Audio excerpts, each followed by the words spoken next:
the Mediterranean has in the new Silk Route from China. Mediterranean is still a very relevant point for the passage of assets and goods and interchange for cultural purposes. Here we have convergences, but also rivalry and conflict. So this is a space where cultural and historic heritage is very much present, and where challenges that we are addressing today and challenges for the future make it imperative for constant adjustment and flexibility in positions. Unavoidably, globalization involves the Mediterranean, and the Mediterranean influences globalization. What is happening here in this region has consequences throughout the world. This is a space where we have different influences with origins in the Mediterranean regions in north, south, east, and west. It's not a homogeneous region, but all those who are part of this region share what I would call a certain Mediterranean look upon the world. And this perspective is also shared by Portugal. Although we are not being bathed with the warm Mediterranean waters, we are right in the interaction of the Mediterranean with the Atlantic. This is a circumstance that has changed the history of my country, and the quest of the discoveries was fostered and influenced in the Middle Ages as a result of the dynamics that existed then in the Mediterranean. So regarding the knowledge of Nordic sciences, the drive for conquer, the rivalities and religious conflict, and as well as the urge to aggregate more commercial routes. Nowadays, after many centuries, at a time when conflict and reality have led to dialogue, convergence, and friendship, I would like here to remind Al-Muqammid, the poet king of Al-Andalus, that was born in Beja, that stated in one of his poems, "When will I be free of such harsh disdain that have very strong squadrons that are fighting me, and I do not wish this war." These inspiring words appeal to a search of peaceful solutions towards the resolution of problems. And it is embodied with this spirit that I welcome you all here. I'm so happy to welcome all of you here in this city of Braga for a dialogue so that we can exchange opinions and building bridges. The issues that we have here on our agenda are essential for the subsistence of our societies. And so we have to analyze in depth issues such as environment, energy transition, security, terrorism, extremisms, migrations, catastrophes, digitalization, or artificial intelligence. Given the transnational nature of these issues, it is essential to have an environment for regional cooperation that will contribute towards the implementation of the national policies to address these issues. Now we have an opportunity to join policies from the four corners of the Mediterranean, men and women, that in an environment of parliamentary democracy, without the constraints of traditional diplomacy, can reflect upon the cultural wealth of this space, expressing their opinions, providing their perspectives, and thus contributing to the best possible understanding regarding the challenges that all our countries are faced with. To make this dialogue even richer, I would like to underline the relevance of the involvement of women in politics, and also I would like to greet the Forum of Parliamentary Women, And I would like to do so to the Member of Parliament, Joana Lima. So from the Forum of Women Parliamentarians, I would like to end wishing you all a very fruitful working session based on a very honest dialogue in order to allow for a better understanding of our realities and our stance. We should be able to do today what one of the great thinkers of our region said, Edward Thet, regarding in his text Orientalism. Our role is to widen the field of discussion, not to set limits in accord with the prevailing authorities. Thank you very much.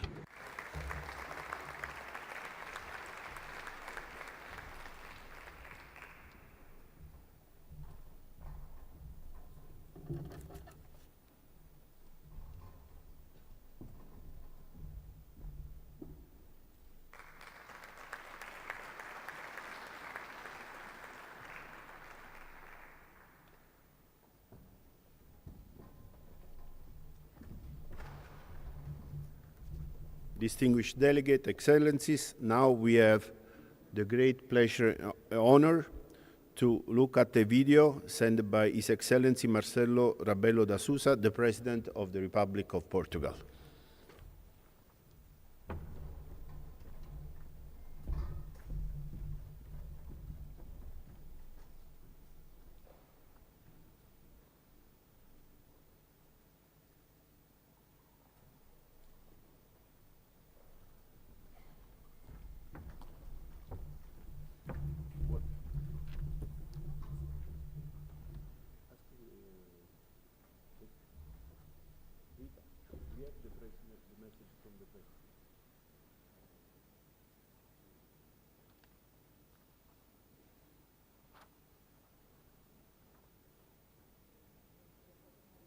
After the photo fund.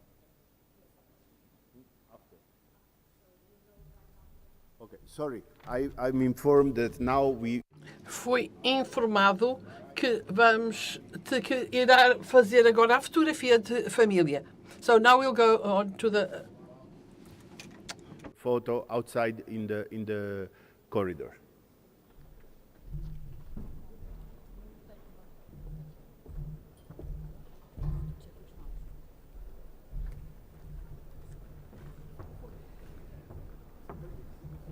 É uma questão técnica, e mais vale não esperarmos. É uma questão técnica.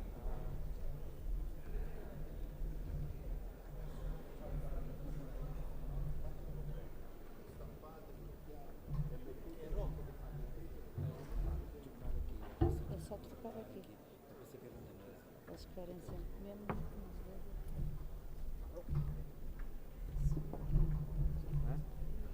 Está bem, mas isto é bastante.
Tous les drapeaux doivent être symétriques. Tu as vu, même l'Égypte, tout. Oui, tout le monde. C'est le protocole de Portugal. Quelqu'un qui travaille avec les autres. Ouais. Ça travaille, ouais. Va Comme ça, bene c'est- così? C'est mieux? Mais طيب بس Ça va être tout le temps avec lui.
Não ajeitar a mesa.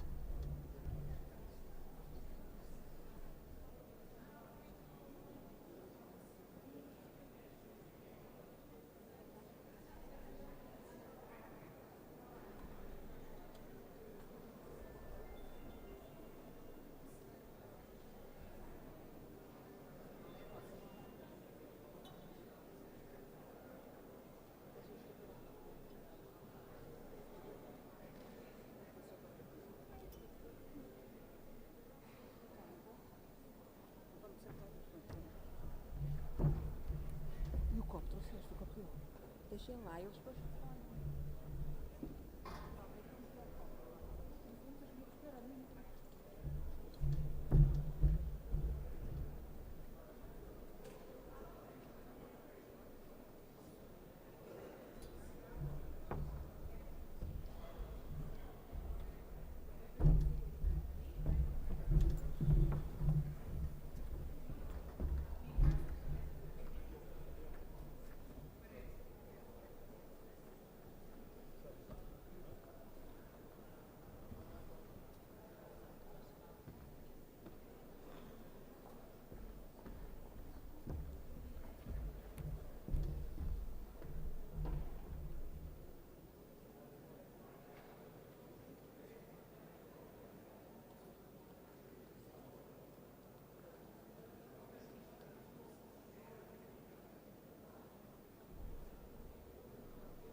We are going to resume the session. If I can ask everybody to take his place, please.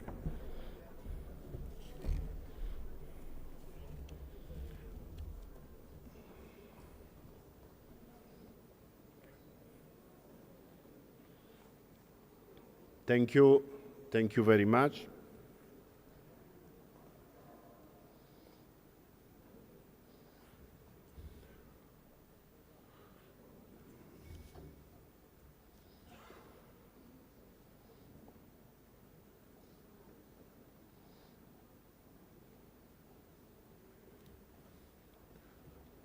We will resume the section now with a video message by His Excellency Marcelo Rebelo da Sousa, the President of the Republic of Portugal. Thank you.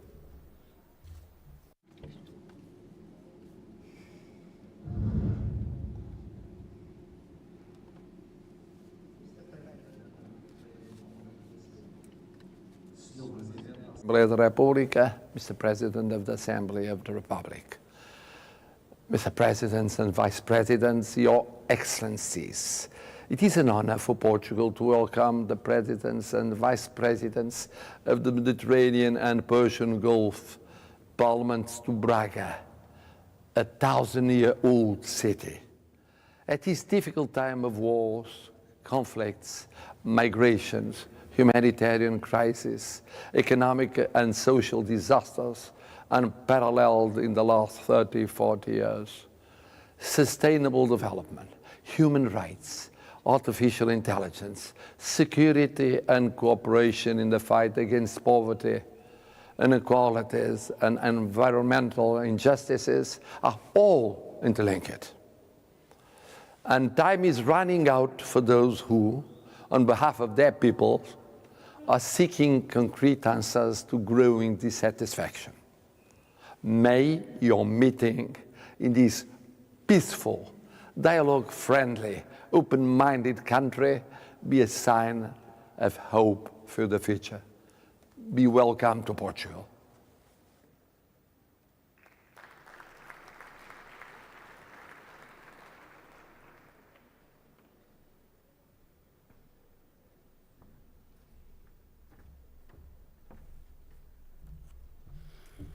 Distinguished delegates, now we have the pleasure to listen to opening remarks by His Excellency Enam Mayara, who is the PAM President and President of the Chamber of Councillors of the Kingdom of Morocco.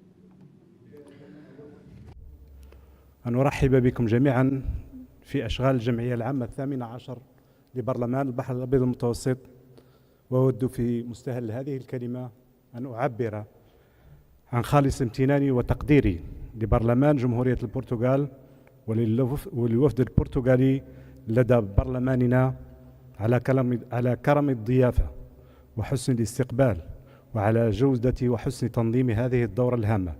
كما أشكر عمدة مدينة براغا على ترحيبه بنا في هذه المدينة الجميلة. وكان الشرف أن نستمع. I would like to thank also the mayor of Praga for welcoming us, and it was also a pleasure and an honor to me to listen to His Excellency the President of the Portugal Republic. Ladies and gentlemen, before going to our name, and since the conflicts are still raging our country, and allow me to join my words first to express my أن أشير على وجه الخصوص families of the departed, and especially those in my region in the Middle East, for the tens of thousands of civilians, men, women, and elderly who died in the 8 past months in Palestine, in addition to the victims of natural disasters in Morocco, Italy, Libya, and the UAE and Turkey and other countries that are members of this PAM. And in this context, the price of PAM prize for 2024 is for people and organizations that provide help and support and assistance for victims of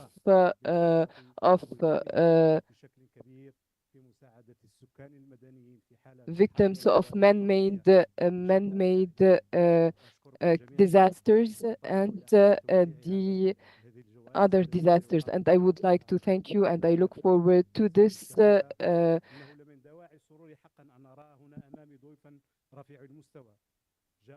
ladies and gentlemen, it is today a great pleasure to see in front of me all those invitees, high-level invitees who have participated in this event. I would like to thank the presidents of the parliament of Algeria and Saudi Arabia and Bosnia and Herzegovina and Montenegro, as well as vice presidents of Bahrain and Egypt, as well as the Minister of International Cooperation of the State of Qatar and the Minister of Environment, Urbanization and the Climatic Change in the Republic of Turkey, as well as the Minister of Agriculture and Forests in the Republic of Turkey, and diplomatic representatives and international organization delegates, as well as the organization partner organizations and all the delegations from all countries to raise our voice. We are meeting today in a crucial moment of our existence, whereby our world is facing a critical critical phase. In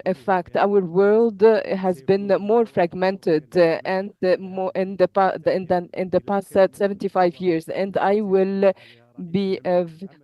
will have the pleasure to hear the message, the video message during this opening session of the President of the General Assembly of the United Nations that shows the strategic importance and the level of confidence that the international organizations give to the PAM. In these complex times, our assembly is the only I can hear my voice.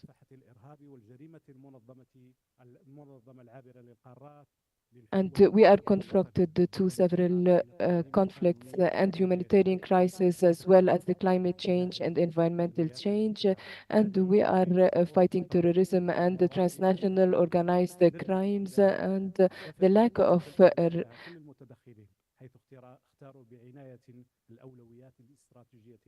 in fact, the theme of our speakers have given the strategic priority to our times, especially the environmental crimes, a topic that the PAM has been tackling for years. In addition, the communication campaign of PAM to fight against smuggling and smuggling in persons and and in fact, it is a very important project that we have, in fact, received an exceptional authorization to use the logo of the UN campaign against the smuggling of human beings. And in this and in this relation, Madam Khalawali, the director of UN DOC, will also give a video message. And we would like to thank finally at the end of this plenary session and during an open session for the parliamentary delegates of PAM, the Secretary General will present the report on the administrative and financial situation of PAM for the 2023 and the 2024, and with the election of the President of the Women Parliamentary, and for in the coming months, in 2021 June in Paris, we will meet for the election for the second session of the Women Parliamentary Forum, and on 11 and 12 July, we will also meet for the Economic Forum in Marrakesh in its second edition. And I would like also to announce that later this year in October, we will host the fifth session of the General Secretary of PAM in Rabat. I would like to invite you all to participate in these events and to enrich these events with your discussions, especially that we all share these values that are the peace and living together and cooperation at all levels, bilateral and multilateral cooperation, so that we can live in a region that is free of all forms of conflicts and wars and famine and exclusion and other phenomena that we are all trying in this PAM through national legislations to fight or to work together in order to sensitize governments of the importance of defending human rights and live in dignity for every citizen, men and women. We would like finally to wish you all luck and to wish our plenary 18th plenary session the fruitful discussions, and especially that we wish for a space of unity and exchange in the respect and diversity and reciprocal positions. Thank you. May God be with you.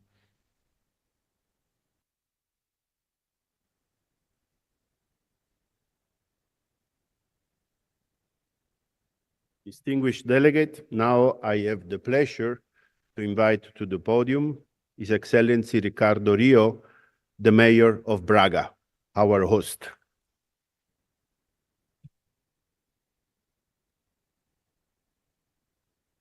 Dear President of the PAM, dear Secretary General, presidents of different parliaments that are attending this session, members of different parliaments and members of national delegations, representatives from several international organizations, dear President of the Women Parliamentary Forum, Senhoras e Senhores Deputados, distinguished guests. First of all, I would like obviously to welcome you to the city of Braga and to express my gratitude for the trust that the National Parliament and the person of the President José Pedro Aguiar Branco relied on the city of Braga to host this session of the Mediterranean Parliamentary Assembly. And the city of Braga is a quite unique city. We are at the same time one of the oldest cities in Europe with over 2,000 years of history. We were the capital of the Roman Empire in this northwestern part of the Iberian Peninsula, and we have a legacy of centuries of tradition and history that you can observe if you have the opportunity to walk around the center of the city, the historic center, and also in its surroundings, for instance, in the World Heritage Bom Jesus. But also, we are also a very young and vibrant city. We were the city that grew more in population in Portugal in the last decade. We are a city which has nearly 40% of its population below 30 years old. We are a city that has recorded in recent years a huge economic development, attracting a lot of investment, a lot of jobs, a lot of innovative solutions. We have a great university, the International Laboratory of Nanotechnology, which is a joint project from the Portuguese and Spanish government. And so we are a city that are in the front of the innovation and global terms. And we are also a city open to the world within its borders, because we have currently nearly 130 nationalities of citizens living in our city. So we are a very vibrant and cosmopolitan city in which we have a full integration of all the different communities. But we are also a very internationally engaged city that currently participates in several international networks. And that's on that perspective as well that I would like to take this opportunity to say that in the current situation that we face worldwide, we have to put in value all the platforms, all the spaces that foster the intercultural, the interreligious, the different dialogues between societies, so that we can focus in the global goals and give our contribute to achieve those goals. We look for peace, we look for prosperity, we look for quality of life to our citizens. And I think that on top of the political dimension of these purposes, we need to add concrete projects in which we can collaborate. And the Mediterranean is a space that gathers all the conditions to be a relevant space in diplomatic terms in the global perspective, but also to give examples of concrete partnerships in several dimensions that are also crucial in the global perspective. Taking care of migrations, taking care of economic development opportunities, focusing on sustainability issues, focusing on projects connected with civil protection so that we can react and respond to the catastrophes that we are facing and the challenges that climate adaptation also brings to our territories. I think that in all those purposes, there are plenty of opportunities, and I know this session will address many of those and will obviously increase the collaboration between the national states at that level. But my final remark is that currently diplomacy is not only made between national states, it's also made by cities. And both as mayor of Braga and as chairman of the Global Parliament of Mayors, I would also like to ask you to foster the internationalization of the cities of your countries so that we can increase the exchange of projects, increase the exchange of experiences, and to work together in order to address the goals that we all share in this multi-level governance perspective. And so I hope that you enjoy your stay here in the city of Braga and that you take opportunity to visit the city, and that this is a very fruitful session of the Assembly. Thank you very much.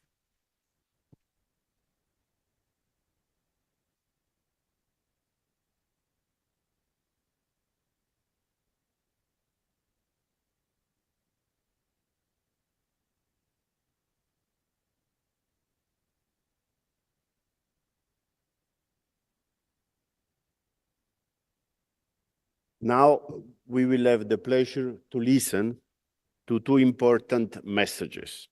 The first from His Excellency Antonio Guterres, the Secretary General of the United Nations, and then from His Excellency Francis Dennis, the President of the General Assembly of the United Nations. And as PAM, you will hear later, we had met both of them 2 weeks ago in New York with a high-level delegation. Thank you for your attention.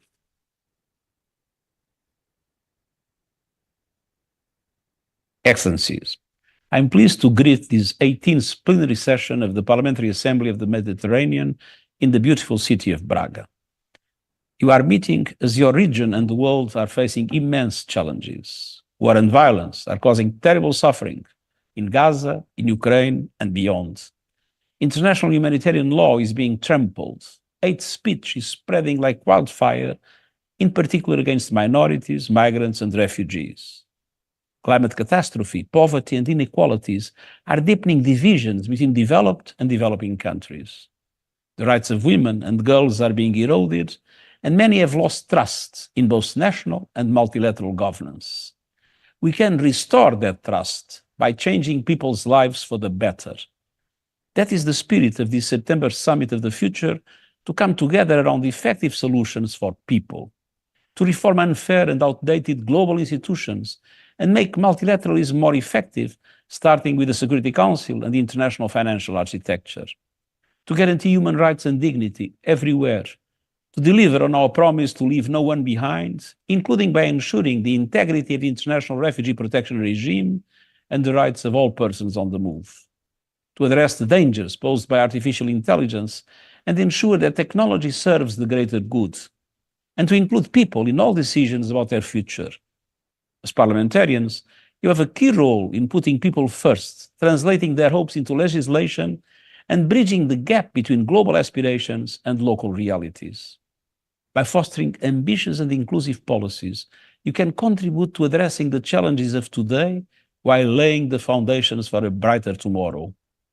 I count on your active engagement for a more peaceful, sustainable, and just world at the Summit of the Future and beyond. I wish you a fruitful session, and I thank you.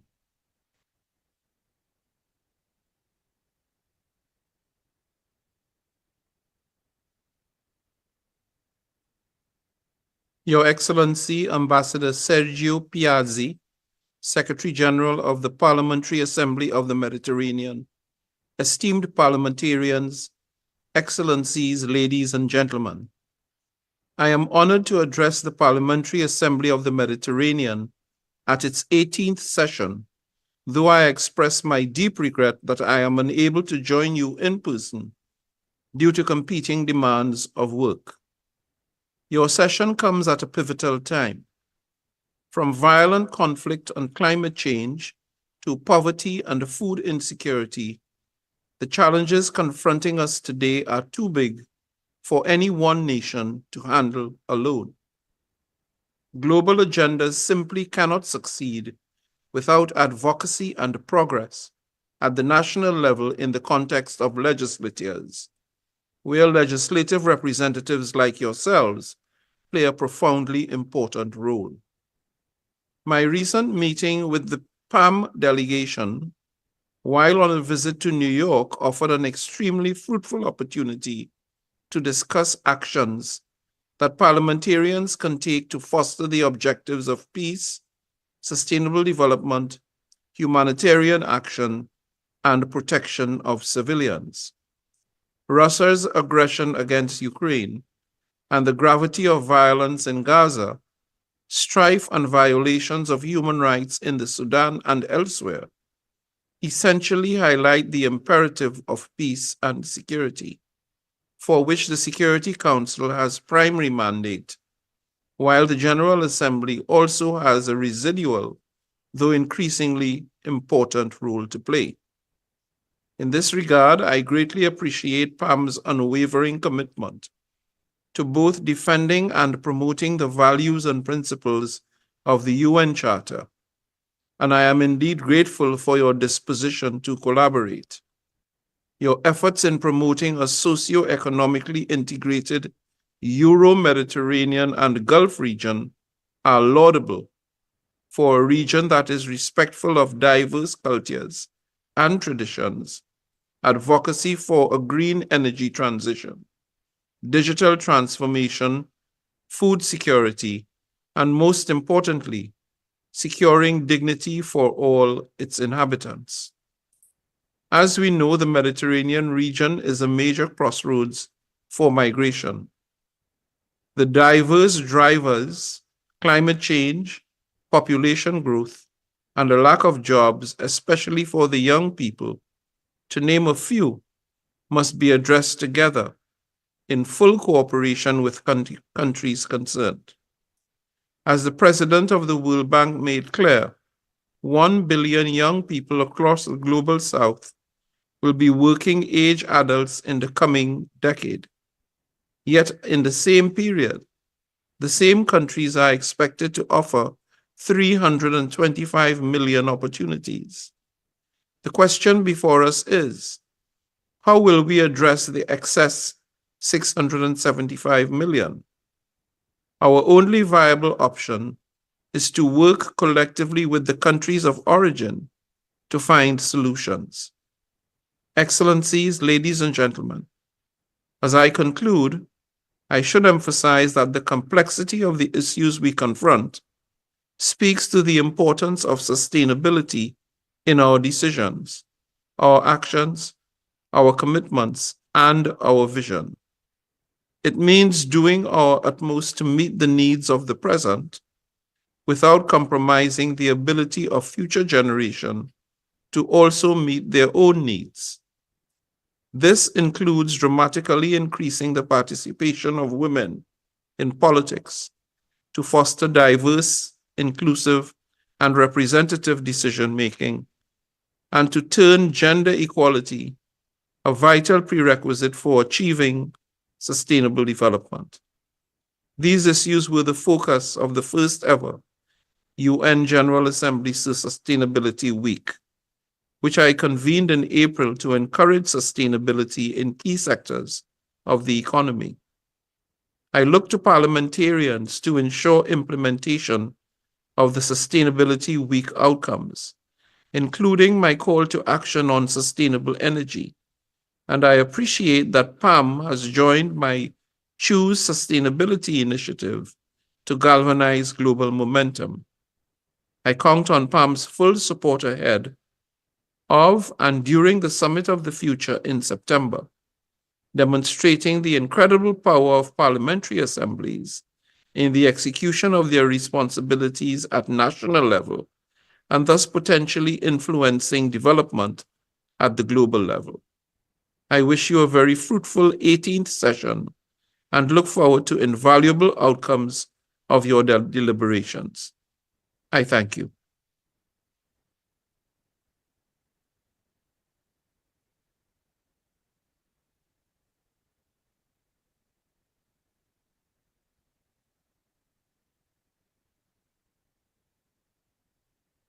I have now the pleasure and honor to invite to the podium His Excellency Radmanovic, the President of the Chamber of Representatives of Bosnia and Herzegovina.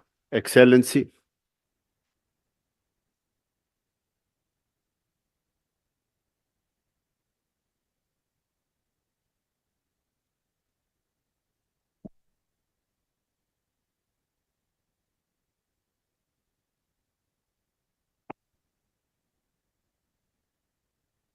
Gospodine predsjedavajući, Mr. Chair, Mr. President and Deputy President of Parliament, Your Excellency, respected members of the Parliamentary Assembly of Mediterranean, ladies and gentlemen. It is a great honor to speak here today. I think that this is a good opportunity to have a high-level discussions on some important issues in order to make the world we live in, particularly Mediterranean region, a better place for all of us. Allow me to start my speech with a topic that is crucial for the future of our societies and the world as a whole, and this is certainly peace. Security and peace are foundations on which we build the prosperity and stability of our local communities, cities, countries, and ultimately the entire world. In this turbulent time, it is necessary that we work together to strengthen international cooperation and ensure lasting peace on a global level. Only through joint effort and dialogue can we overcome the challenges that threaten to jeopardize the hard-won peace. I invite all of you in your own way to contribute to ensure lasting peace, which does not only mean the absence of war, but also the respect for the culture of peace, remembrance, and forgiveness. Ladies and gentlemen, I come from Bosnia and Herzegovina, a country that 30 years ago was affected by a civil war, the consequences of which we still feel. The consequences of war conflicts have been remedied for decades, and due to not so good economic situation, as well as due to the negative influence of foreign factors, there are crises and tensions between nations that threaten to peace and stability. I belong to that group of people who believe that Bosnia and Herzegovina has its place in the European Union. This is one of the rare goals on which all peoples within Bosnia and Herzegovina agree. I believe that the integration of the countries of Western Balkans into the European Union would not only be a wise political move by Europe, but also the act of civilization, because Western Balkans actually has its place in Europe, not only geographically, but also culturally. This region has enormous potential for economic and social progress, though we face numerous challenges that we can easily overcome through greater integration. The integration of Western Balkans will not only contribute to the stability of the region, but will also strengthen the European Union itself through the expansion of its values, markets, and influence. So I invite all of you to give us the necessary support. The other topic which is present worldwide today should be the topic today. It is artificial intelligence. I will not speak a lot of it. I guess the discussions will be later, but we should discuss artificial intelligence. But I would also like to point out on this occasion that a lot of you today, present today, are engaged in legislation, and I invite all of you to find the best legal solutions in order to integration works for better future of our civilizations. At the end, I would like to thank the organizers and the mayor of Braga, who gathered us on this very important gathering and gave us the opportunity to discuss important topics. There is a lot of work to do if we want to build a better world secure and justice. It requires joint efforts, courage. The people of Mediterranean, and we are the representatives, we are always brave and courage. Mediterranean is the source of civilizations, and we cannot forget it. We will remind all the world that our ancestors created values that last for thousands and thousands of years. We should remember Islamic, Byzant, Egypt culture, and all other culture. And I believe that all together we can achieve better future for all of us. Thank you, ladies and gentlemen.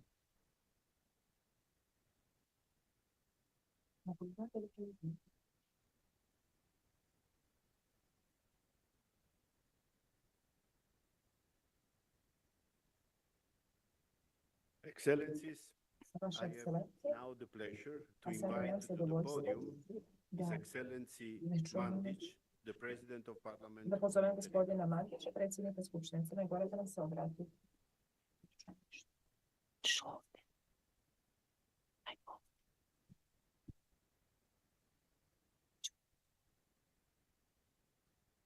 Ajde ovdje ću ne kasnije.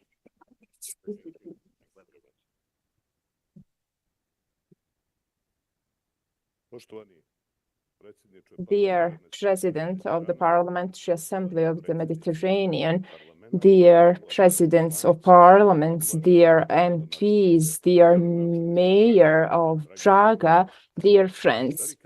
It is my huge honor and pleasure to have the opportunity to address you at this 18th plenary session of the Parliamentary Assembly of the Mediterranean. Since its foundation in 2005, this organization is one of the key factors of building, encouraging, and sustaining the political, economical, and social ties, embellishing this part of the world.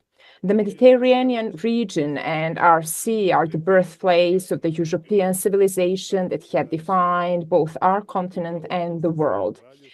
Here, many kingdoms were made, such as Egypt, Rome, Carthage, Byzantium, Ottomans, and so on. Many big nations and a huge history is connected precisely to our Mediterranean. We will not make any mistake if we call this part of the world the center of the world, because it is. This is like a crossroads for the north and south, east and west. Mediterranean unifies the values of Christianity, Islam, and Judaism. All the geopolitical processes, diplomacy, economical, and cultural cooperation are definitely rooted and certainly connected with the Mediterranean. Even though a young organization, this assembly for exceptionally short period of time has proved to be a major subject of diplomacy in the region and beyond. Through encouraging political dialogue and understanding among our member states, this organization is a key factor in sustaining stability, but also in building better future for our region, which is especially important if we take into account the geopolitical circumstances worldwide. Montenegro proudly emphasizes its membership in this organization. As a tiny but very diverse country with our own example, we witness that the diverseness of the entire region of the Mediterranean should not separate us, but on the contrary, they should make a mosaic of culture. Our country has always been proud for its heroism and care for others, morals, and so on. And we believe that these values today are witnessed by our efforts to keep the peace and stability and help those in need. For example, in the last years, we had devastating earthquakes in Turkey and Syria, and our firefighters, before accomplishing formal requirements, went to help these people and these areas. By providing such unreserved help to those in need should be our common idea. We can witness our humaneness today when the entire Europe is facing the new wave of refugees from the Eastern Europe and from the Middle East. A big number of these people, by escaping the war, have found their home in Montenegro and in other countries of this organization. Montenegro is always ready to help as much as we can when it comes to all the economical, social, ecological, and other challenges that we are facing. I'm certain that only in this way we all together can build mechanisms of sustainable partnership and solidarity. Dear friends, from this spot, I want for us to send a message of peace, because only through our common efforts we can make a pressure for the conflicts to be stopped as soon as possible, since many innocent people lose their lives. In conclusion, I would like to greet you all sincerely, believing that our further cooperation would be encouraged. Thank you and all the best. Šta je sa tim tu? Ja ništa nisam čula. Pa mogu nastaviti malo odmah. Hvala vam, Vaša ekscelencijo. A sada imam zadovoljstvo, prije nego dam riječ potpredsjednicima. Start part of the announcement of the PAM Award for this year. The PAM Award have been divided in humanitarian, political, health, and environmental. So very quickly, I just announced those for the humanitarian action, and I have the pleasure to inform that for the humanitarian, we have the United Arab Emirates in the person of the president. It's the Humanitarian Personality Award for what they are doing at the global level. Number 2, Morocco. His Majesty King Mohammed VI of Morocco, in recognition of the great services and effort provided by the Bait Mal Al-Quds Al-Sharif Agency for the concrete humanitarian assistance in favor of the Palestinians. Number 3, Jordan, the Hashemite King of Jordan, for the humanitarian assistance provided in exceptional difficult situation. You cannot imagine what it means to drop in the night in a combated zone. But now we come, after the humanitarian, the political. We live in a world which is extremely difficult with many challenges. And there are two countries that PAM would like to thank. The first, President al-Sisi of Egypt. Because as a champion of peace, for his steadfast dedication in advancing peace and stability, and for the mediation effort, which are very much needed in the Middle East, in the Gaza Strip. Thank you, Egypt. And we have here the ambassador of Egypt to Lisbon, and I would like him to join me on the podium.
بسم الله الرحمن الرحيم. معالي السيد النائب ميرا رئيس برلمان البحر الأبيض المتوسط. Your Excellency, Mr. Marcelo Rebelo de Sousa, President of the Republic of Portugal, Mr. Ricardo Ria, Marcelo Rebelo de Sousa, President of Portugal, Your Excellency Honorary José Pedro Aguirre Branco, Your Excellency Naham Mayara, President of PAM, ladies and gentlemen, Your Excellency, Speakers of Parliaments and Ministers, dear ambassadors and representatives of the diplomatic corps, allow me at the outset to express my great happiness and pride and honor I feel as I am present among you today. On behalf of His Excellency, Mr. President Abdel Fattah al-Sisi, President of the Arab Republic of Egypt, to receive the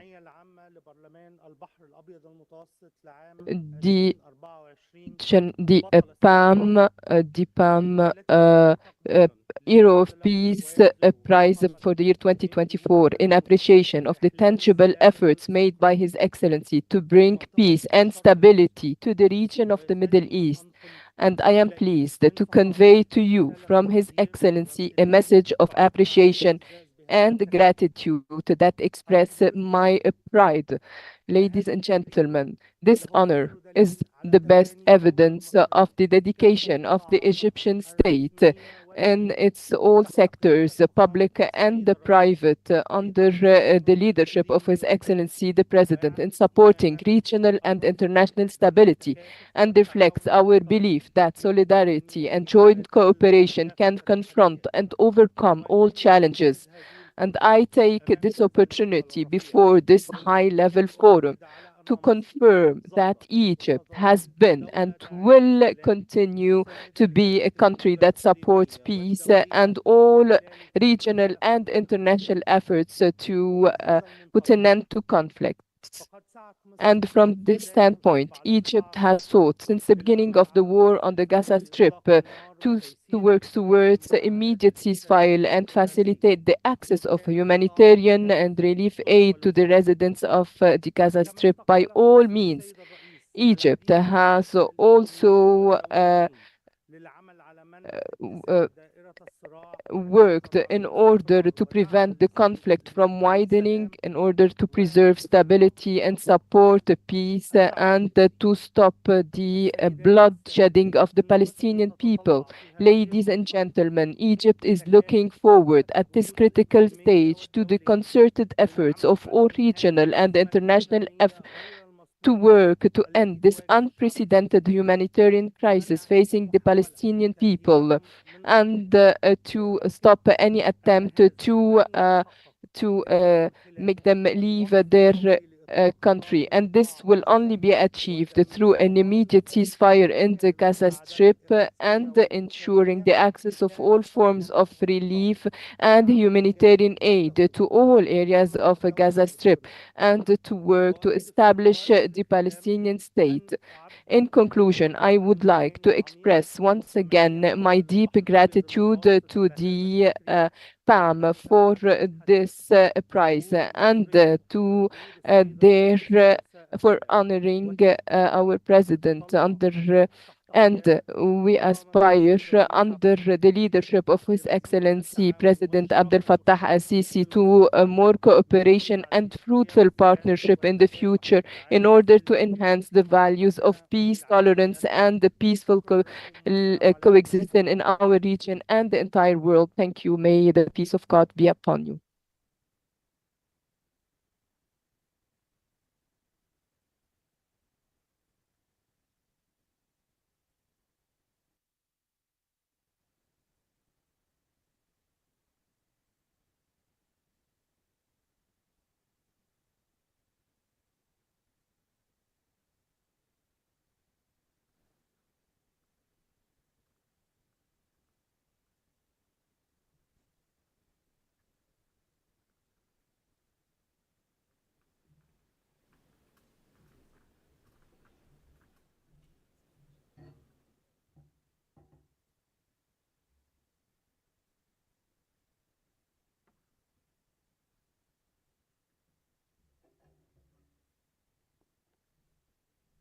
Distinguished delegates, I have now the pleasure to invite another actor of the political mediation approach to the crisis in Gaza, and I have the pleasure to invite to the podium Madame Lowa bint Rashid Al Qatar, Excellency, the Minister of International Cooperation of the State of Qatar. Please.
technical announcement for Arab speaker when English will be on channel 9. Now, I have the pleasure to invite to the podium the deputy speakers. And the first on my list is His Excellency Mohammed Hulainin, the Deputy Speaker of Egypt, former President of PAM, and dear friend of our Assembly. Please.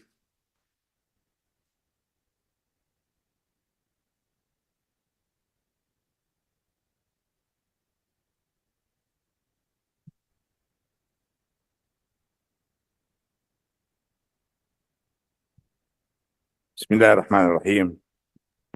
the name of God, dear friend, Nam Mayara, dear brother, President of the Parliament of Morocco, dear friend, Ricardo Rio, Lord Mayor of Braga, ladies and gentlemen, honorable representatives, dear ambassadors, welcome to all of you. I want first and foremost to thank you and to thank our Portuguese friends, all the members of the Portuguese Parliament, and also the Portuguese government who received us in the best manner possible. Thank you so much for your generosity. Thank you so much for this amazing organization of this General Assembly. And thank you for allowing me to be here with all these friends, personal friends with whom I have established personal relations for so many years. Dear friends, I want to really be grateful to PAM that has been a very important player during these years and that have been present throughout the world in all the different meetings and events, and who has always been met with a lot of gratitude. And of course, the very important action that the PAM carried out, meeting the Secretary General and the President of the General Assembly of the United Nations a couple of weeks ago. The representatives of PAM, they had very open discussions and very transparent dialogue with the representatives of the United Nations. We gave them all our views and all the actions that we carried out, and we tackled all the different issues. And of course, the main issues that we talked about were the issues related to the Middle East. You know, that we cannot marginalize these issues. We cannot give these issues less importance, because we are talking about the right of a people, the right of a people throughout the history, people who have lost their land and people who are resisting to get back the land that was taken away from it more than 70 years ago. And everyone listened to us. But what is really unfortunate is that many people nowadays, they only want to start talking about this situation from the 7th of October. This is not the beginning of it. We have a problem of occupation, and the root of the problem is the occupation of a land. And this will never find a solution if we don't go back to the negotiations table, and if we don't recognize the right of the Palestinian people to have a state and to have its dignity and to give back the land to its owners. If not, we will never have a peace. And no matter how hard the wars will be and the challenges will be, there will be no for Israelis or for Palestinians with violence, because both people are suffering the negative impacts, and everyone also is suffering the negative impacts of these. Of course, we are against violence. We are against the assassination of people, women, children, and not to allow a child to eat and to be able to thrive. I'm talking to you based on humanity. I'm talking to you because of your role as members of Parliament. You know that Parliament's always played very important role in difficult situations. So that's why we need to multiply our efforts in order to find a solution for this crisis. You all know the hardship that the Palestinians have been going through. More than 35,000 people assassinated. We have more than 70,000 people wounded, and Mr. President said that we have to go back to negotiations. We need to go back to dialogue. And as you know, Egypt, in front of the whole world, our president of Egypt also, and all the Egyptian parliament in front of the whole world, we saw them in all the televisions that we did everything we could in order to help the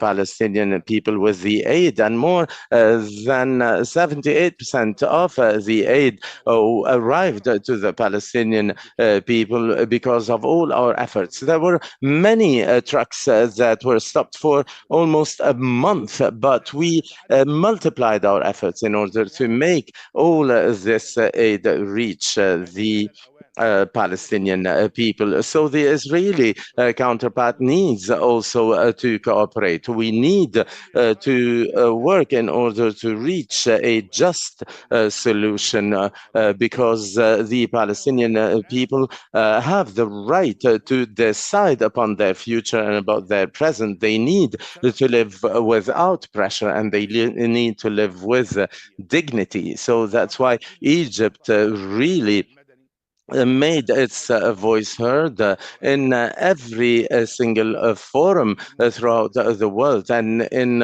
all the social fora in Egypt also. They cried to help the Palestinian people. So now 3 days ago, Israel surrounded Rafah and it attacked it from the east, and now it is going to the heart of it. So what is next now? So the Palestinian people are suffering every day, and they know that they have the right, though that's why they are facing the hardship. So I hope that the pressure will continue, because I see that the international community is not really showing a very clear reaction. There are no reactions whatsoever that we see throughout the world. So after our visit that we had to the United Nations a month ago, was a good visit, but I came back to my country and I was desperate and I was sad because I did not see any possibility for negotiations. I didn't see any possibility to have a hope for a solution, for a two-state solution, because I see that in the present situation it is impossible to reach any solution, and this fills me with sadness, and it should fill anyone with sadness. Any person with humanity inside should be really sad what's happening. So that's why we need, of course, to multiply of our efforts in the future. We feel that despite the international pressures, when we had the United Nations throughout the General Assembly that talked about the right of the Palestinian people to decide upon their future and to be a full member of the General Assembly, Israel did not want to accept this. So I was so happy to see that all the members of PAM accepted supported this resolution of the United Nations giving the Palestinian people to have their own right to their states, except for 3 countries who abstained. So the whole international community wants this solution, except for the state of Israel. So we need to give hope to helpless and hopeless people because the situation is really very important, and the challenges are very important, and the challenges on our borders are very important. We had very high responsibles who threatened of using the nuclear weapon or threatened of killing people of hunger. Israel wants to occupy the 100% of the Palestinian people. This will never happen, and the Palestinian people will never stop resisting the occupation, and they will keep fighting for their dignity and their future. And I want to ask you, dear friends, dear brothers and sisters, in the name of the Egyptian Parliament, in the name of the Egyptian people, of the Egyptian streets also, we are a people who love peace, and as President Sadat said, I am going to visit the Knesset in order to seek peace, because we believe that peace is the only way forward possible. But I don't feel any hope now. Egypt respected all its international agreements, but we are seeing that there is a no respect to these international agreements and accords. So what's happening at the border in Rafah and in the Philadelphia passage is not acceptable. The world is feeling and seeing what Egypt has given all the information and all the work in order to find solutions, and each one we found a solution. There was someone who hindered it, someone who is interested in multiplying wars and destruction. We don't like wars, we don't like violence, we love peace, and we will be fighting for peace, and we hope that all these people in Israel who want peace will face all those people who don't want peace. And I don't want to really be too long for you. I just gave you a panoramic image of what's happening. And I want to talk about the economic field.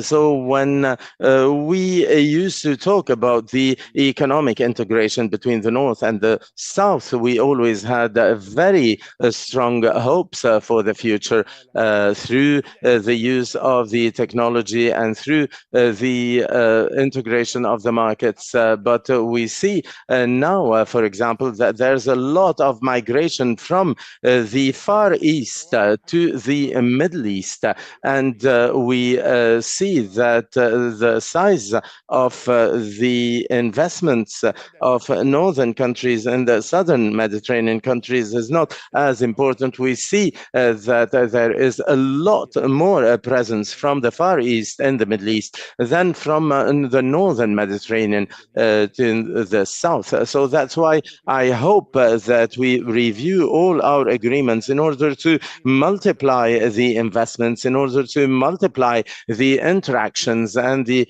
commercial interactions between the North and the South. And we hope that North Africa will become a hub that will link all of the African continent and the European continent. And I hope that this will happen, and the economic the economic forum that will happen in Marrakesh hopefully will be based on this idea of multiplying the investments, of multiplying also the exchange of technology, also the boosting the trade and using the artificial intelligence in order to integrate much better this region. And I hope that this will be happening very soon. I am very hopeful and I am very optimistic, and I hope that this North-South partnership will be reinforced. I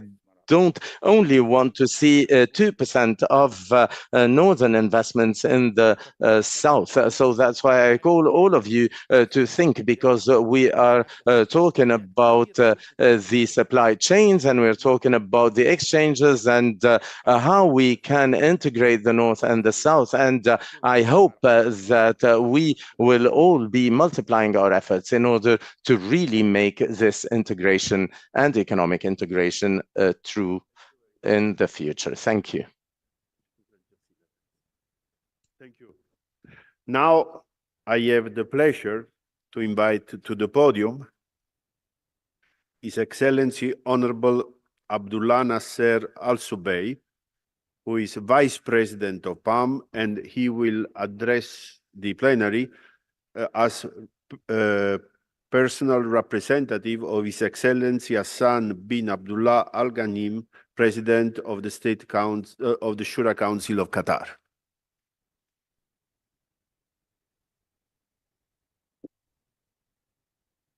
بسم الله الرحمن الرحيم والحمد لله رب العالمين. In the name of God Almighty, and in the name of the Prophet Muhammad, may God be with him. Dear President of the PAM, and dear President of PAM from Morocco, dear Mr. Ricardo Rio, the Lord Mayor of the city of Braga in Portugal, dear friends, honorable presence, ladies and gentlemen, good morning, and I hope that the peace of God will be upon you. So I would like, in my name and in the name of all the representatives of my parliament, also to really greet you and to give you the greets of Honorable Hassan bin Abdullah Al Ghanim, our president also, and his hopes for this PAM General Assembly to reach its objectives, and also his best greetings to the representatives of the Republic of Portugal. Thank you so much for your warm welcome, ladies and gentlemen. First and foremost, I would like to really have a thought for the victims in the Gaza Strip, who now are more than 35,000 martyrs. Most of them are women and children. And we pray God for almost 80,000 wounded also to be able to recover and to send back all the lost people. I hope that all the Palestinians and the city of Rafah will overcome this problem, and I hope that the forces of Israeli occupation will respect the international law. And but we see that each time there was an opportunity to stop this awful war against Gaza, we see that the Israeli counterparts they always play around in order to stop and hinder all the efforts. And the very last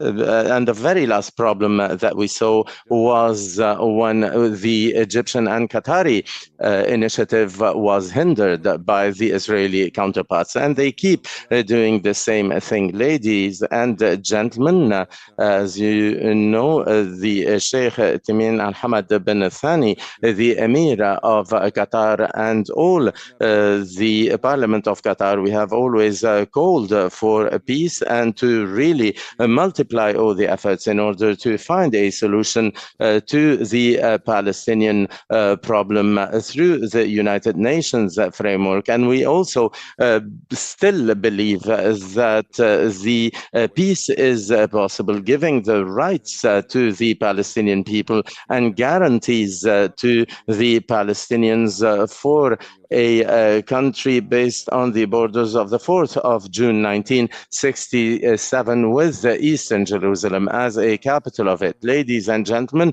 Qatar believes that our peace and stability is a part of the peace and stability of the whole region and the world also. So that's why we believe that negotiation and dialogue is the only way to solve the problems and to find solutions between the different countries or between the different counterparts within the same country. So that's why Qatar has always tried to be a part in solving conflicts between the countries, and Qatar is still multiplying its efforts in order to find a solution to many of the conflicts that we see in our region and in the world, and especially in order to stop the aggression against Gaza. And Qatar also is fighting against terrorism, and we have two representations of the United Nations in counter-terrorism, and also we're very active in the parliamentary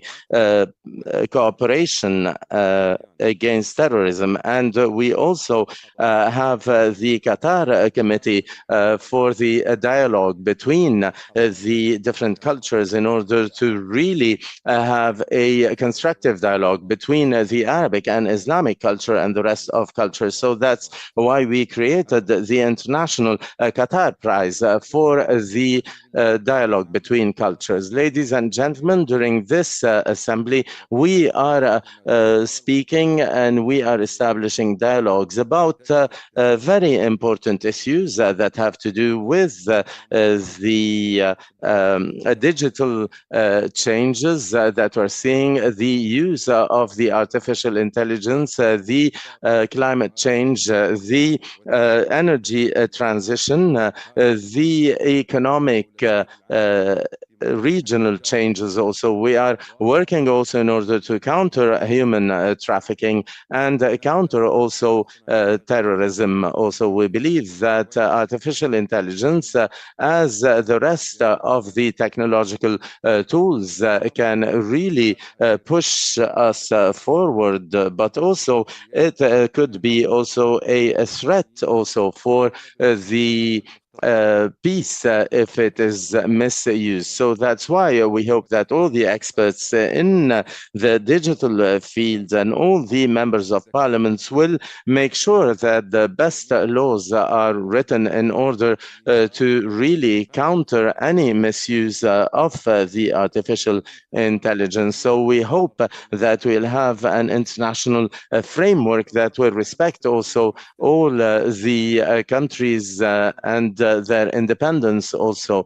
So the Qatari strategy in artificial intelligence is based on 6 pillars. To the big data, the commerce, the research, education, and also in Qatar we have also our specific cyber space platform, and we will have in October an international meeting about cyber space and cyber security in Doha. So that's why we are extremely happy to be here, and we hope and wish you the best in our deliberations. Thank you so much.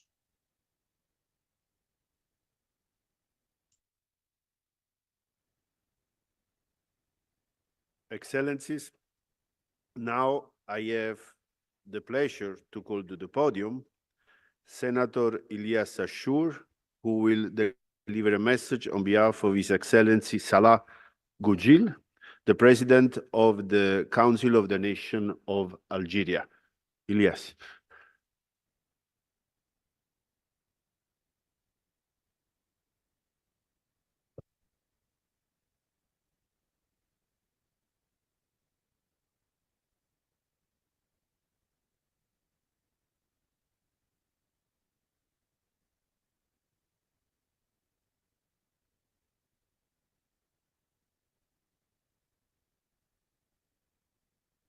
السيدات والسادة رؤساء وأعضاء البرلمانات الأعضاء في البرلمان الأبيض المتوسط السيدات والسادة Ladies and gentlemen,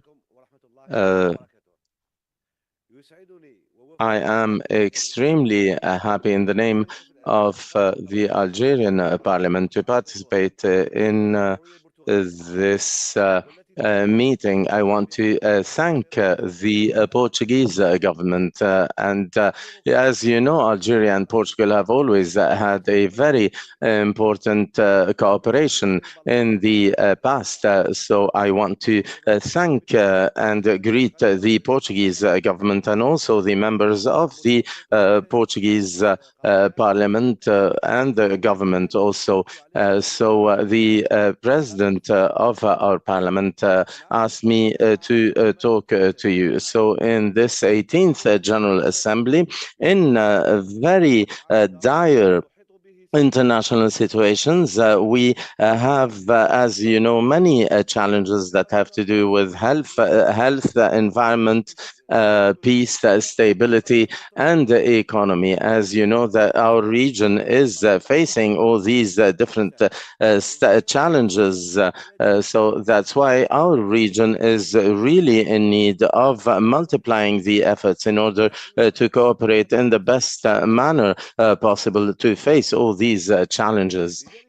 So that's why Algeria, also based on the recommendations of our president, is to adopt a holistic perspective in order to solve all the different problems and to really put all the best tools for the energy transition to boost the commerce also, and to make sure that we are working in respecting the shared responsibility and also respecting the rights of all the people to a better life. And of course, we cannot advance if there is no solution to the Palestinian conflict. So that's why the Mediterranean countries need to really solve this problem. There is also another country in our Mediterranean region, an African region, that is suffering from the lack of independence, which is the Republic of the Western Sahara.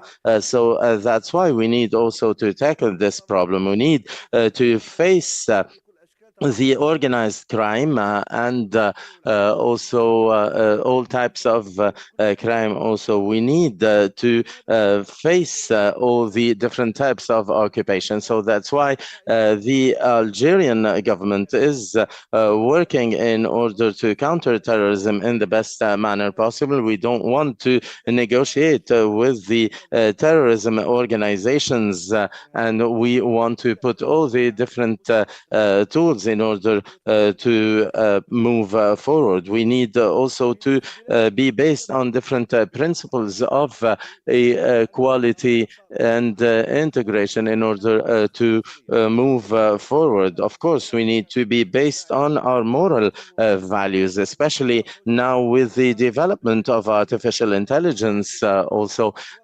because artificial intelligence is going to have a very important impact on our lives. So that's why we need to make sure that artificial intelligence is only used for the welfare of humanity and that it is not deviated by malicious people or organizations. So that's why we need to work also on sustainable development. And also, we also worked in order to make sure that there the responsibility of those who commit crimes or those who organize wars. Also, they pay for it. So that's why we need to reinforce our cooperation at all levels in order to reach this peace and stability in the Mediterranean. The PAM also needs to open its perspective, and it needs to have the courage of all parliaments. It needs to really respect its objective since it was born, which is to be fair to all the peoples of the Mediterranean region and to respect their peace and dignity. So that's why Israel should be held responsible for its occupation, and we need to really foster the right of the Palestinian people to live with dignity and to have a Palestinian state with Jerusalem as its capital. Thank you so much for listening.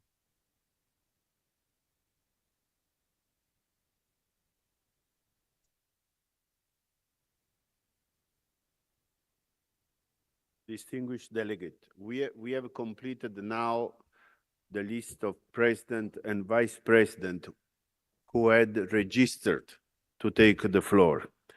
For other interventions, please, let's wait now the substantive sessions. And I apologize with my friend Bilal from Palestine, but you will have the opportunity later. Now, let me continue with announcing the PAM prizes. And now we are going into the health humanitarian assistance. First, let me mention the Republic of Cyprus, His Excellency Konstantinos Kombos, Minister of Foreign Affairs, for the very fast decision to authorize and maintain the humanitarian maritime corridor to deliver medical assistance and humanitarian assistance to the Gaza Strip. Second, I would like to announce, is with great pleasure, the President of the Republic of Albania, because of the assistance that Albania gave to neighboring country, and in particular to Italy, during the COVID crisis. Now, there is another country which distinguished itself for assisting neighbors during the pandemic. That is Algeria.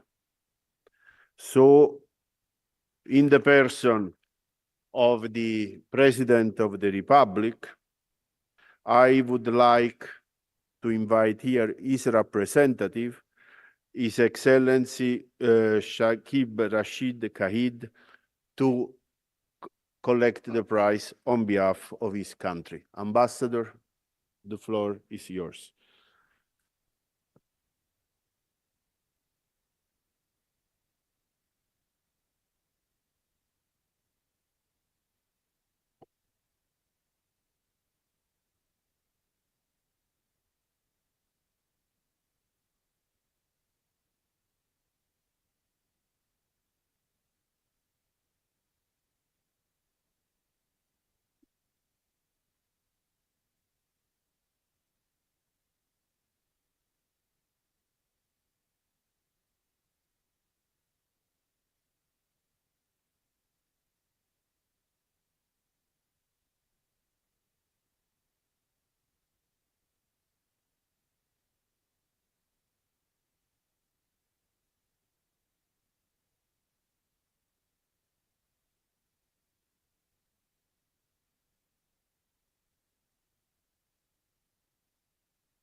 May I?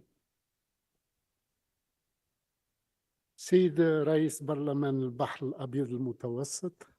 Your Excellency President of PAM, سيد رئيس مجلس الجمهورية البرتغالية. Your Excellency President of the Parliament of Portugal, Your Excellency Mayor of Braga, Your Excellencies Presidents and Vice Presidents of the Parliaments of the Mediterranean, PAM, ladies and gentlemen, esteemed guests. It is my pleasure as a representative of His Excellency, the President of the Republic, Abdelmajid Tebboune, to deliver to you the thanks and the gratitude of His Excellency, the President of the Republic, for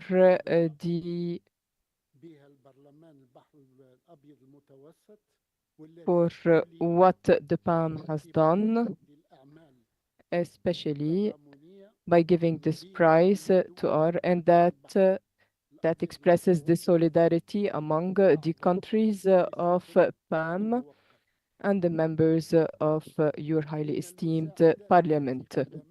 The humanitarian assistance that Algeria has provided to the neighboring countries in 2021 to face the consequences of COVID-19 were only an obligation that is within the values of solidarity and the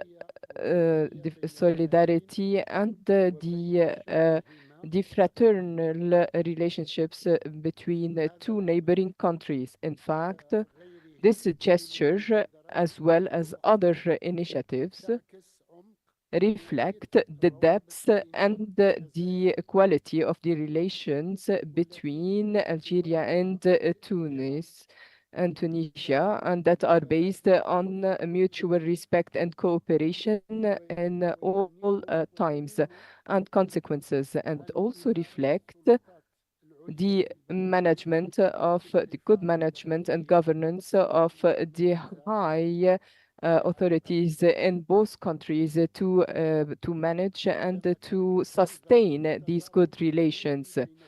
This also reflects the historical solidarity between the two peoples and facing the occupation, and what Tunisia has done to support the Algerian people in order to regain its freedom and sovereignty, which has cost a lot of people, and especially the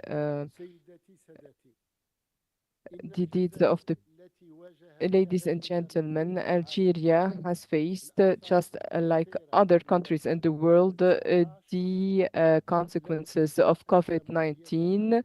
Also gave a helping hand to their neighboring countries such as Tunisia and other countries, because it believes that the difficult circumstances that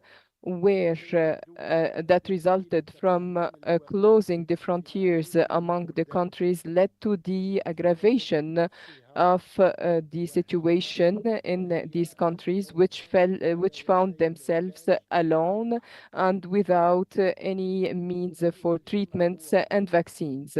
Ladies and gentlemen, allow me to seize this opportunity to address the humanitarian sense and the civilization dimension that characterize our Mediterranean region, so that I can also call on all the peoples of this region to work in a sense of solidarity in carrying out their mission and cooperation to increase cooperation and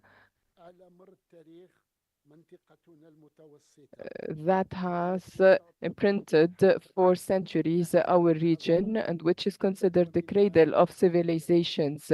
And our region is also one of the rare regions of the world that embraces varied and rich cultures that have left a real impact on the history of civilizations. Algeria once again reiterates from this forum its continuous engagement to continue working by assuring its solidarity with friend and neighboring countries, and look forward to further initiatives to support the countries that go through difficult times according to the principles of good neighborhood, solidarity, cooperation, and to serve the peoples of the Mediterranean region. Thank you for your attention.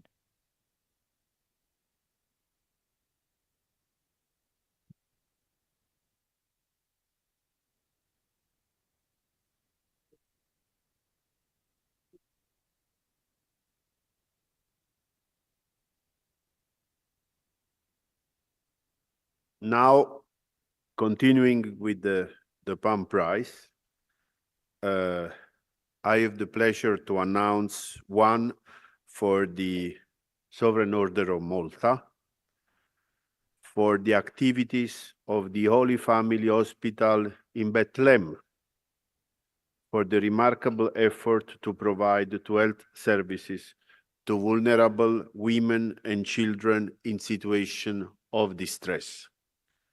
And I have the pleasure to invite here to the podium Ambassador Alberto Di Luca to collect the prize.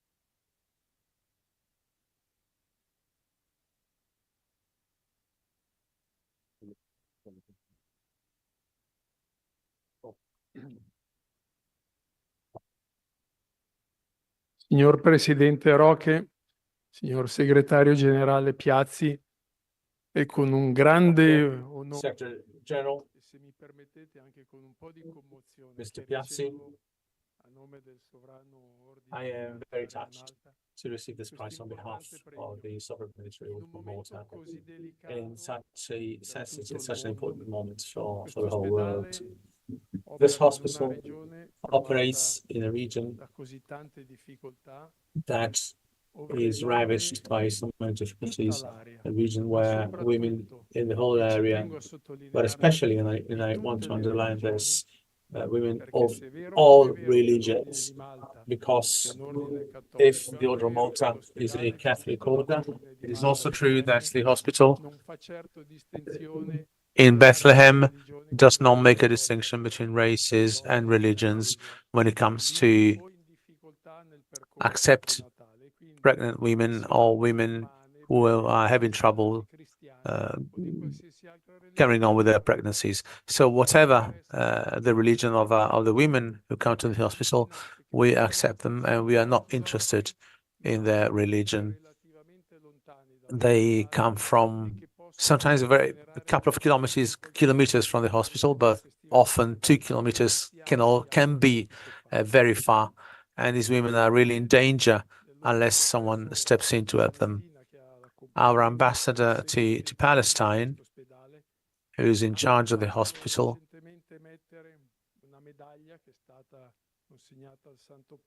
has recently issued a medal that has been given to the Holy Father in memory of the 100th child born in that hospital.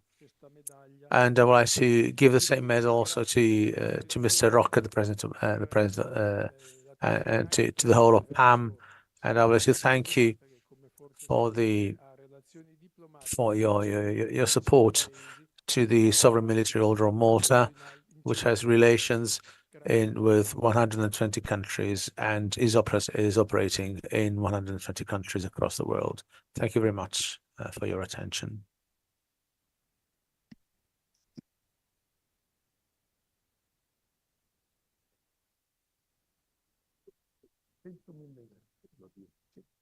Centomillesimo. Thank you, Ambassador. Many thanks. Just I Speaker was corrects himself.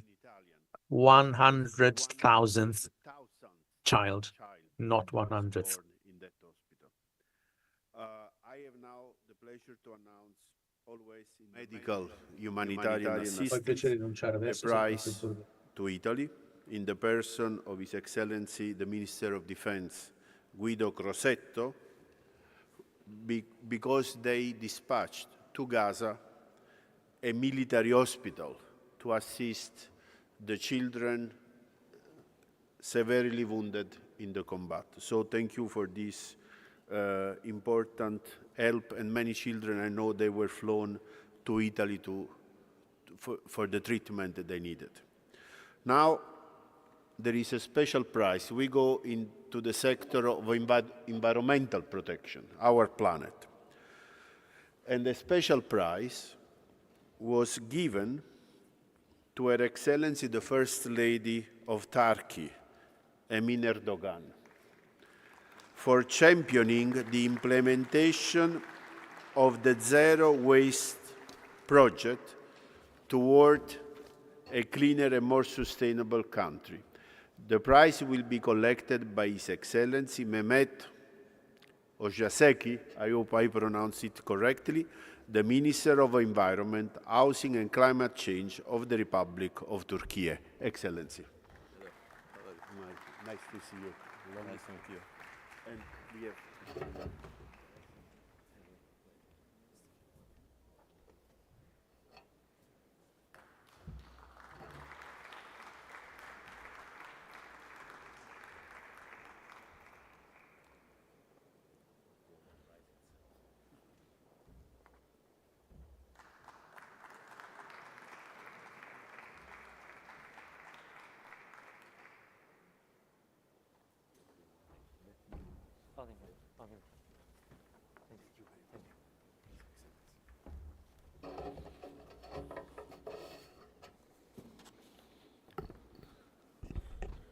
Saygıdeğer Başkan, değerli bakanlar, parlamenterler, Akdeniz Assemblesi'nin değerli üyeleri, honorable saygıyla selamlıyorum. representatives of Parliamentary Assembly of the Mediterranean, honorable delegates, ladies and gentlemen, I would like to greet you all with respect. I extend you my warmest regards.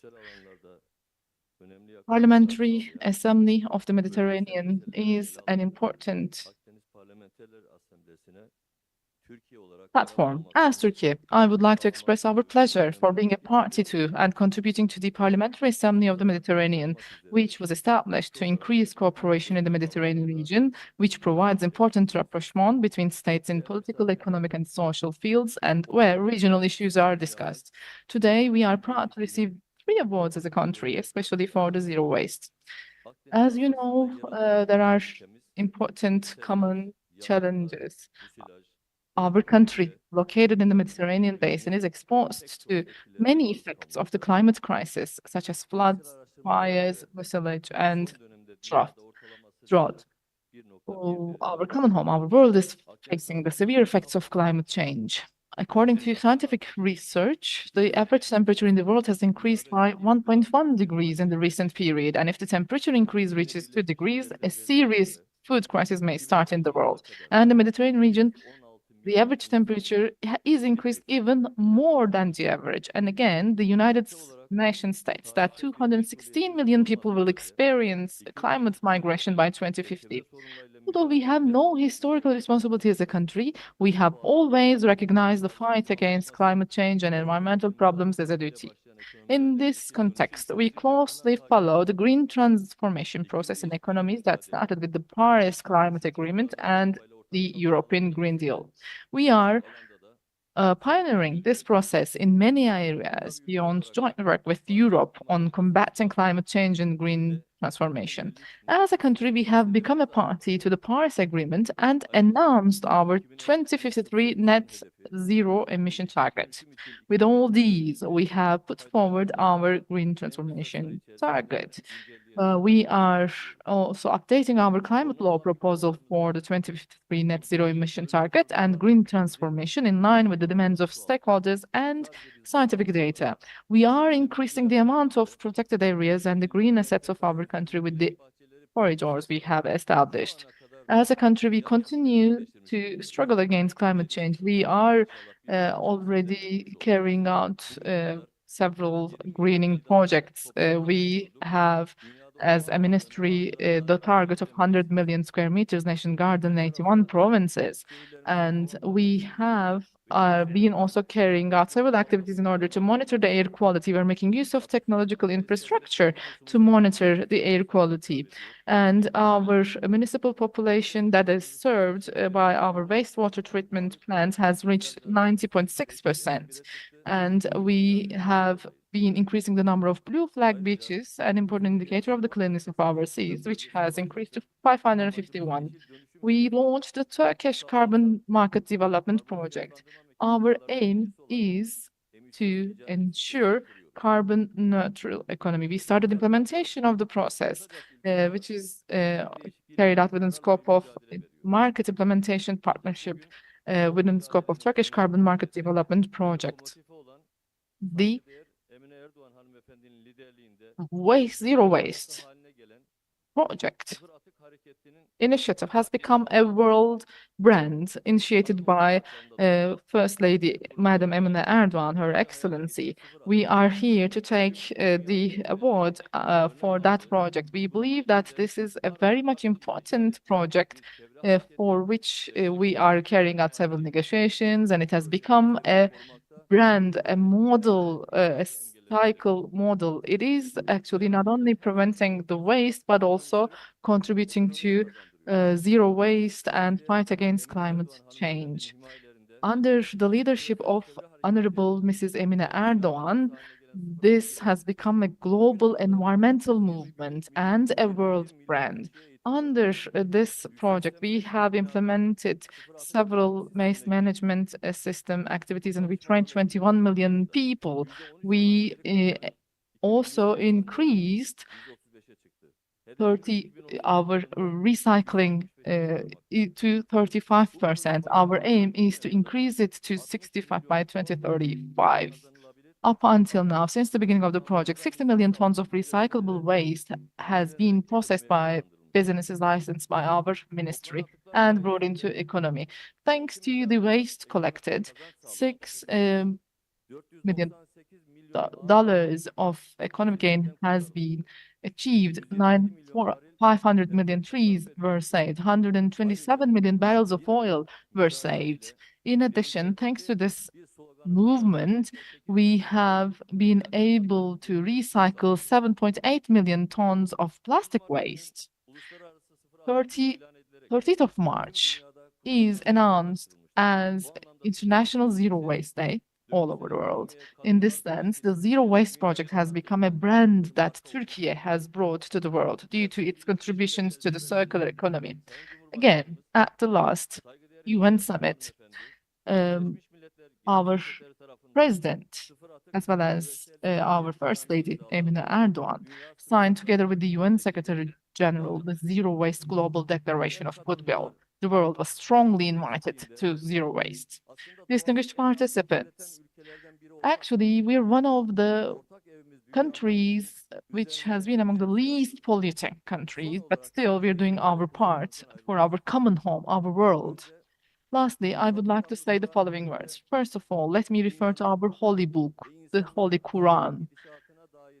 There is this warning against the greedy people saying, فَأَيْنَ تَذْهَبُونَ? This situation is as follows, but where are you going? Do you think that you're going to be able to escape? So in several holy books, we can see that in sacred books, there are similar warnings for the humanity. Today, we should ask the very same question. We should interrogate, we should question ourselves. Where are we going really? We need to save the planet. We need to save the world for the future of our common home. Otherwise, we will be leaving a bad legacy for future generations. The award we received today is the result of a strong step we have taken as a Turkish nation. I accept this award on behalf of our president and the Honorable Madam First Lady Emine Erdoğan, and I would like to thank them in your presence. Well, of course, I would like to thank the Parliamentary Assembly of the Mediterranean as well. Lastly, let me say the following. The main aim of the Parliamentary Assembly of the Mediterranean is to come up with joint solutions to the common problems, common challenges, and to create an environment of prosperity, welfare, and peace. Right in the east of the Mediterranean, there is a humanitarian crisis ongoing. It is an unprecedented violence on environment ongoing. Women, children, journalists are being killed. Hospitals are bombed, and the humanitarian community is only focusing on their interests and just watching, observing what is ongoing there. So here we need to make a call for a humanitarian, for a dignified, for a conscious approach. It cannot be limited to ceasefire only. Women, children should live. We need to feel that we are human beings, and the world should meet with peace and silence and freedom. I would like to greet you all with respect. Many, many thanks, Excellency, for your word. We have seen that the last 11 months have been in a row the warmest months since our society is recording temperature on our planet. And there was a very worrying report about an average increase in winter of the Mediterranean of about 5 degrees. We have to stand together because we have only one planet. Last but not least, I have the pleasure to announce another prize, which goes to the Ministry of Agriculture and Forestry of the Republic of Turkey for launching the Bread for the Future campaign, which is another key program about addressing climate change. The prize will be collected by His Excellency Mr. Abdülkadir Polat, Deputy Minister of Agriculture of the Republic of Turkey, on behalf of His Excellency Minister Yumakli. Excellency.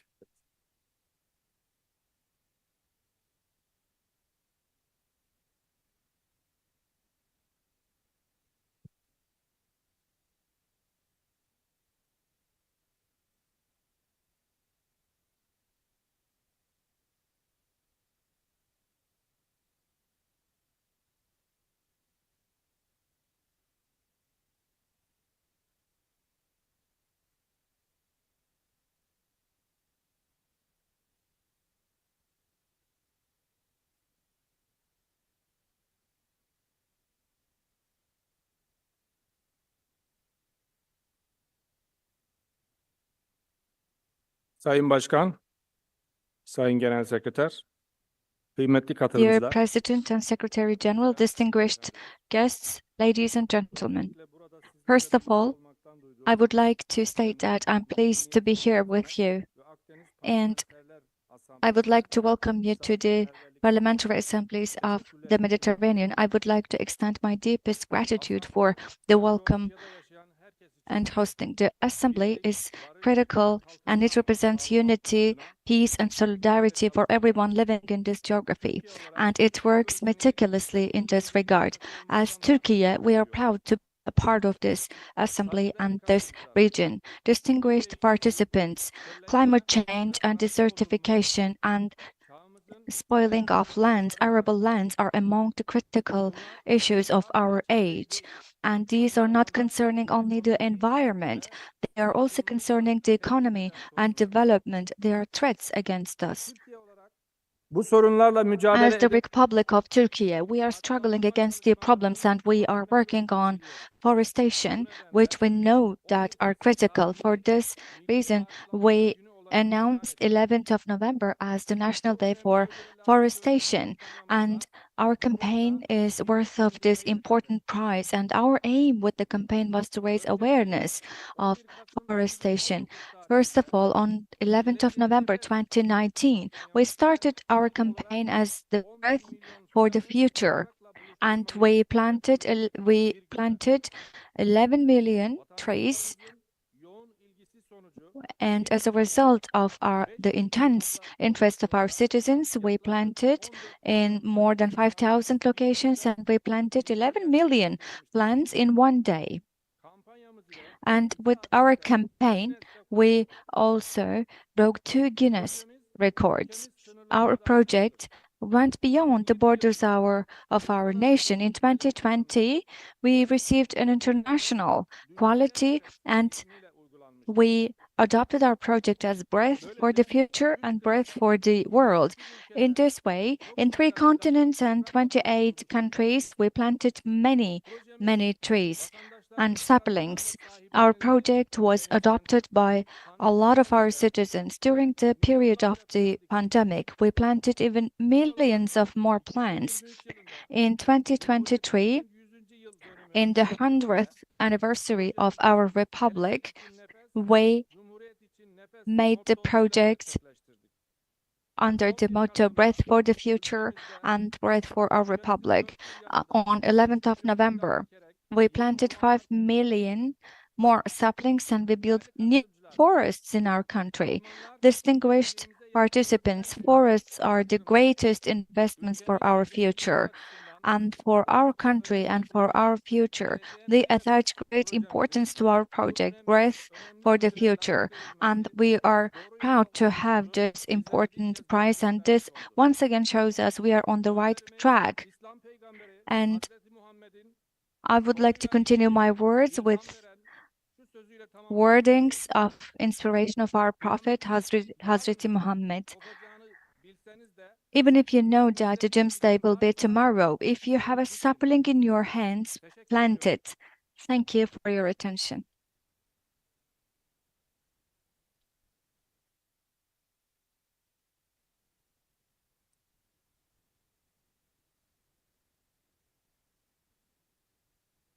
Distinguished delegates, now we will break for the lunch. The lunch will be served at the first floor in 15 minutes, and we reconvene here in this room at 2 o'clock sharp. If you are interested in any bilateral meetings, please let us know. As you see, there are many meetings going on in parallel to our plenary session. The Secretariat will be very happy to assist you. Thank you very much. Enjoy the lunch. We meet again here at 2 o'clock.